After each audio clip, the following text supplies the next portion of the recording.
உன் சொத்து எது தெரியுமா? எதுக்குமே உதவாத இந்த ருத்ராட்ச கொட்டைதான்.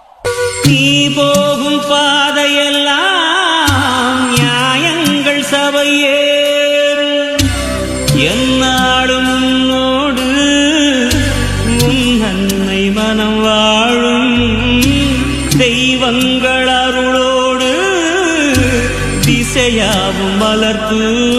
நல்லா யோசனை பண்ணி தான் முடிவெடுத்தியா? நான் ஆழமா யோசிக்காம எதையும் செய்ய மாட்டேன், உனக்கு தெரியும்ல. இல்ல, ஆட்சியே அவங்க பக்கம் இருக்கு. போடா, ஆண்டவனே நம்ம பக்கம் இருக்கான். ஆயிரம் தடைக்கல்லப்பா, தடைக்கல் மூலக்கோல் பணிக்கல்லப்பா. வாழ்க்கையில் ஆயிரம் தடைக்கல்லப்பா, தடைக்கல் மூலக்கோல் பணிக்கல்லப்பா. கட்டு மலைகளை முட்டும் வரை முட்டு, லட்சியம் வெட்டும் வரை எட்டு, படையெடு படையப்பா. வெட்டி கொடி கட்டு மலைகளை முட்டும் வரை முட்டு, லட்சியம் எட்டும் வரை எட்டு, படையெடு படையப்பா.